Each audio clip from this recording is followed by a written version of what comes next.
Magandang gabi po, Luzon, Visayas at Mindanao. Natuntun sa Batangas ang kuta ng mga dumukot sa isang negosyante sa Parañaque. 12 ang arestado, kabilang ang 6 na Chino. Bukod sa pera at baril, nakuha rin sa kanila ang ilang uniforming pampulis at pang-security guard. Nakatutok si June Veneracion.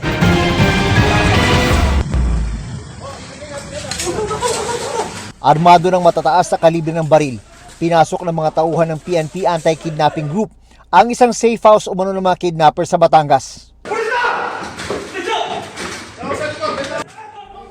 Hindi na nakaporma ang mga kidnapper.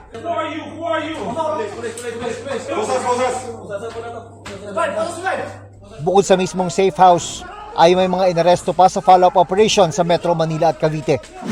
12 lahat ang hinuli, kabilang ang 6 na Chinese. Nakuha sa kanila ang mga baril at higit 1 milyong piso at mga uniforme umano ng police at security guard. Nakita rin po doon isa-isa sa mga sasakyan bagong patay na uniforme ng security guard, pati na rin na police.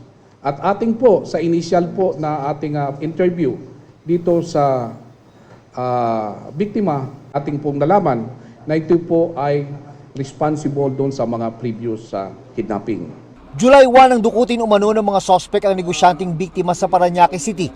Pagkatapos ay itinago siya sa safe house sa Batangas. 12 araw pagkatapos i-report ang insidente, naglunsad ng operasyon ng PNP AKG. Nakapagbayad na daw ng 1 milyong piso ang pamilya ng biktima pero hindi pa rin pinakawalan.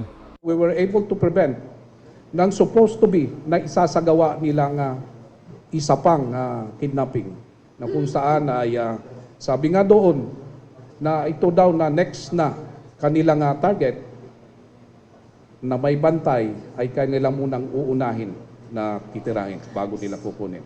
Sinusubukan pa naming makuha ang panig ng mga sospek. Para sa GMA Integrated News, June Veneracion, Nakatutok, 24 Oras.